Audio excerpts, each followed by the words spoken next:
আপু একটা কোশ্চেন করতে চাই। হ্যাঁ করেন। কোশ্চেনটা করবো। হ্যাঁ করেন। এই কোশ্চেনে যদি আপনি সঠিক উত্তর দিতে পারেন আপনার জন্য পুরস্কার আছে 100 টাকা। কোশ্চেনটা হচ্ছে অনেক দিন ধরে খাবার রাখলে সে খাবার নষ্ট হয়ে যায়।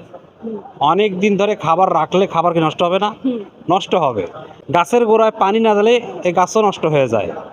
আপনার কাছে কোশ্চেন, তাহলে তাঁতিরা কিভাবে নষ্ট হয়? তাঁতি,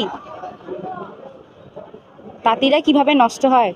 কাপড় না বুনলে বেশি দিন ধরে তেল নষ্ট হয়। তাঁতির হাতের শিল্পটা নষ্ট হয়। আচ্ছা, যে কারণে তাঁতিরা নষ্ট হয়। তাঁতিরা তো নষ্ট হবে না, কারণ এটা তো মানুষ, আর এটা তো খাবার বস্তু, আর জীব তো নষ্ট হবে না, আচ্ছা আচ্ছা, অসুস্থ হবে। যাক সুন্দর বলেছেন। আপনি আবারও শুনেন।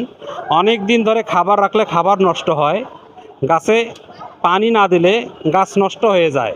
আপনার কাছে কোশ্চেন, একজন তাঁতি কিভাবে নষ্ট হয়ে যায়? তাঁতি কিভাবে নষ্ট হয়ে যায়? পারবো না। না, অবশ্যই পারবেন, চেষ্টা করেন। একজন তাঁতি কিভাবে নষ্ট হয়ে যায়? যখন মেশিনে কাজ করে বা সামথিং, বুঝতেছি না, অন্য প্রশ্ন করেন। অন্য প্রশ্ন করব, তার মানে পাচ্ছেন না। আচ্ছা দর্শক, সঠিক উত্তর কী হবে অবশ্যই আপনারা কমেন্টে জানাবেন।